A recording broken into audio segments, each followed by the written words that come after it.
j'avais rien préparé comme question. J'aurais aimé savoir spontanément qu'est-ce que vous aurez envie de me dire tout d'abord au début de cette interview. Bien que je suis un homme de 75 ans, que pendant longtemps, j'ai été un infirme de la communication et que j'ai commis toutes les erreurs possibles, que ce soit dans des relations amoureuses, que ce soit dans des relations de couple, dans des relations professionnelles, et qu'à un moment donné, vers 35 ans à peu près, je ne me suis plus accepté comme infirme. Et donc, j'ai décidé, j'ai pris l'engagement vis-à-vis de moi-même d'apprendre à communiquer, ça veut dire à mettre en commun. Autour de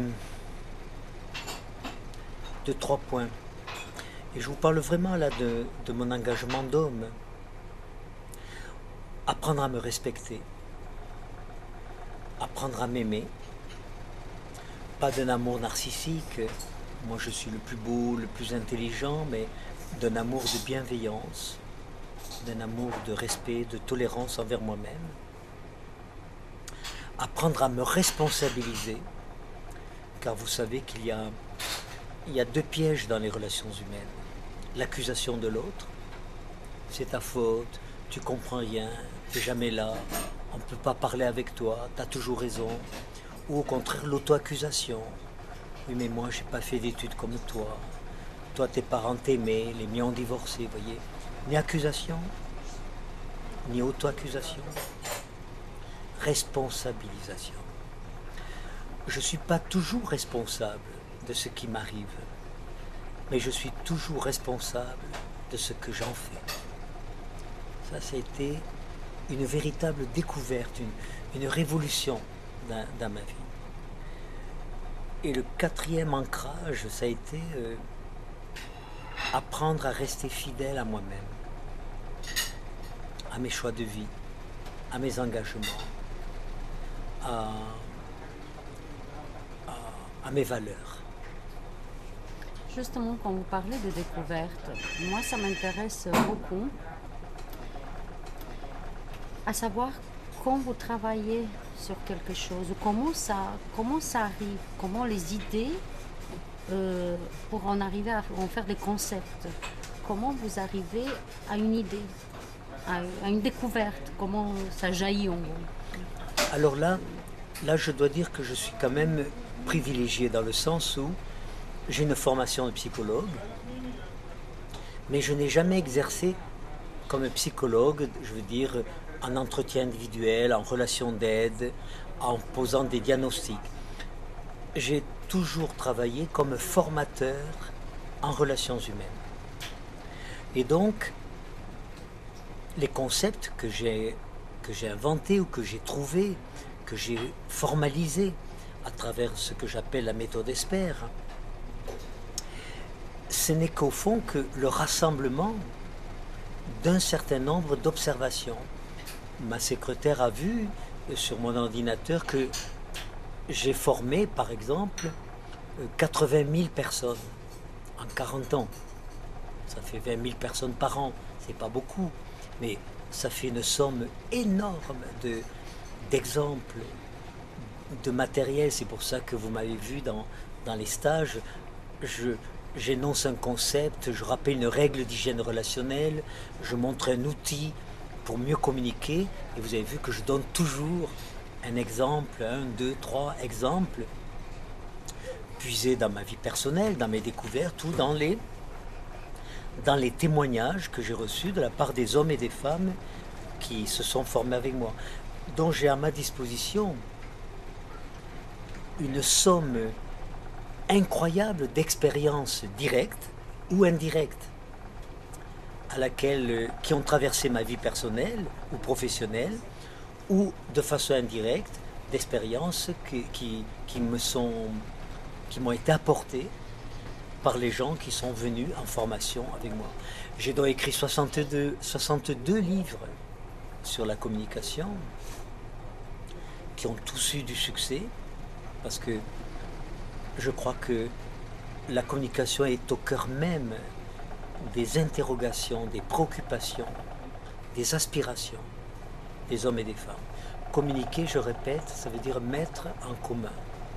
Et la question va être quoi? Est-ce que je mets en commun des plaintes, des accusations, des reproches, du désespoir? Est-ce que je mets en commun des projets, des stimulations? Voyez, ça veut dire ça aussi, vous voyez, que j'ai inventé par exemple la notion de quotient relationnel.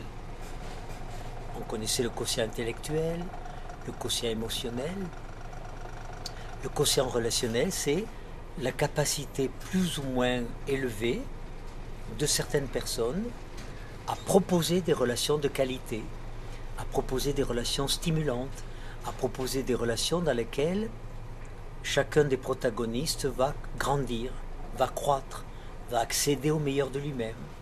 Ou au contraire, quotient relationnel bas, à proposer des relations infantilisantes, à développer des relations qui vont mettre l'autre mal à l'aise, qui vont être toxiques pour celui qui est en face de nous.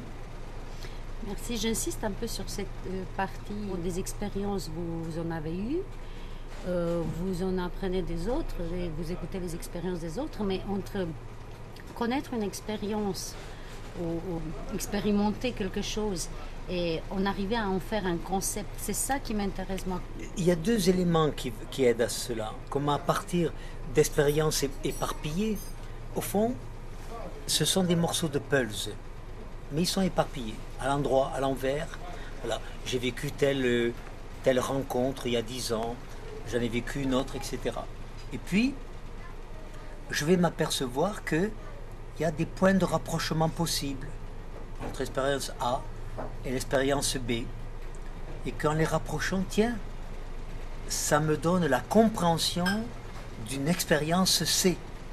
Vous voyez, en rapprochant A et B, d'un seul coup, je comprends mieux ce qui s'est passé avant et ailleurs, C. Et je rapproche cela.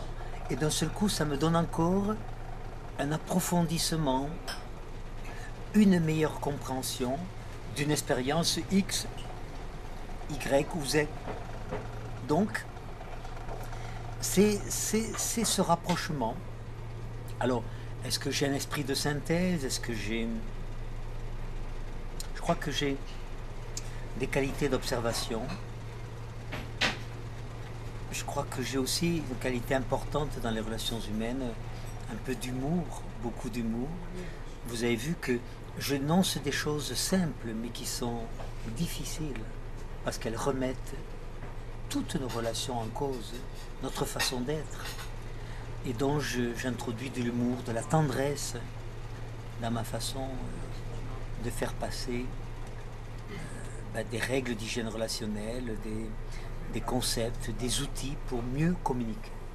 Il y a une part de créativité aussi après pour nommer ces concepts, donc au-delà de l'esprit de la synthèse, j'imagine que vous avez une... Vraisemblablement, mais à cela je ne pourrais vous répondre. C'est vrai qu'à un moment donné de mon histoire, j'ai été passionné de sculpture, donc j'ai tout abandonné et je me suis mis à faire de la sculpture. Et pendant 3 ans, j'ai gagné ma vie, pas très bien.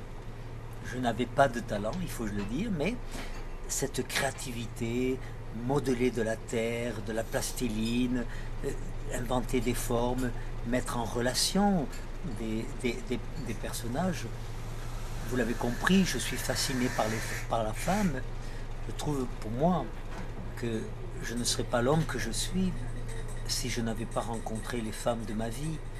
J'ai une immense gratitude pour les femmes, une immense gratitude.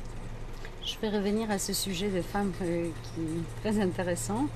Auparavant, vous avez abordé la question de vos débuts en tant que formateur, même si vous avez eu un diplôme en psychanalyse, en psychiatrie.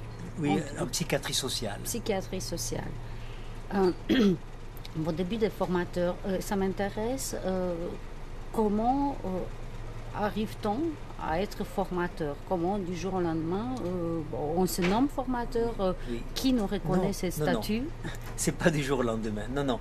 Mais moi, j'étais marié avec une psychanalyste. Donc, il faisait de la psychothérapie, de la psychanalyse. Et je voyais des gens qui venaient 2, 3 fois par semaine, pendant 2 ans, 3 ans, 4 ans, qui parlaient de papa, maman, mon frère, ma soeur, et ça revenait, etc. Et je disais, mais il y a peut-être d'autres moyens. Et puis je voyais aussi autour de moi des gens, des psychologues, des psychanalystes, qui avaient fait un travail sur eux, et qui pourtant avaient autant de difficultés relationnelles avec leurs femmes, leurs enfants ou leurs parents. Alors je me dis, mais la psychothérapie ne suffit pas, parce que vous, vous ne pouvez rien transmettre de votre thérapie. Elle ne vous sert qu'à vous. Et donc, j'ai préféré devenir formateur dans le sens où, qu'est-ce que c'est que se former? Se former, c'est devenir un agent de changement pour soi-même et pour les autres. Autrement dit, en me formant, j'apprends quelque chose. J'apprends quelque chose que je vais intégrer dans ma vie. Je vais communiquer autrement avec mes enfants, éviter les mêmes erreurs avec ma femme, avec mes collègues de travail. Et puis, découvrir que c'est possible de transmettre cela, de transmettre ce que j'ai découvert pour moi-même, et donc d'avoir envie de le transmettre à d'autres. Autrement dit, comment on devient formateur?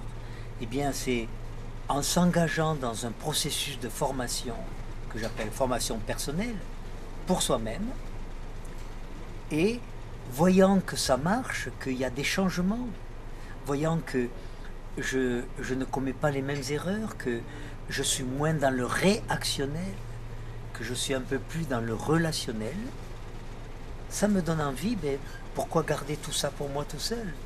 Je vais essayer de le partager avec d'autres. C'est donc comme ça que progressivement, je crée des fins de semaine, des petits séminaires, des petits stages de 2 jours, samedi, dimanche, pendant des années, qui réunissaient 10, 15, 20 personnes, et je transmettais.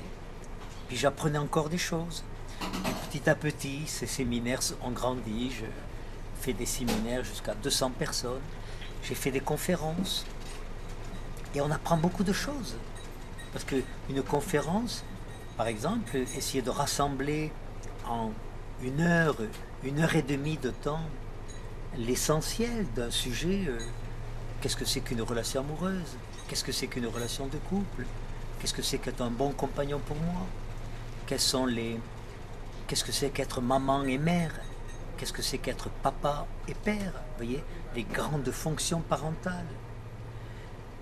Ça m'oblige à synthétiser, à ramasser, à formater, de façon à rendre explicite quelque chose qui, dans un premier temps, peut paraître très complexe. Et comme ça fait maintenant 40 ans que je fais cela, je crois qu'on me reconnaît, enfin on me reconnaît l'art de faire passer sous une forme très accessible des choses complexes, des choses qui ont fait l'objet de beaucoup de livres, mais que je peux développer en quelques pistes, parce que je n'apporte pas de recettes, ça c'est très important de le dire. Je n'apporte pas de recettes, je ne donne pas de conseils, je montre des chemins possibles. Voilà, vous êtes sur ce chemin, je vous montre qu'il y a d'autres chemins, vous les prenez, vous ne les prenez pas. Ça c'est votre responsabilité. Il y a ce que je dis, et ce que vous allez entendre, si vous formez avec moi, et ce que vous allez en faire. Ça c'est votre responsabilité.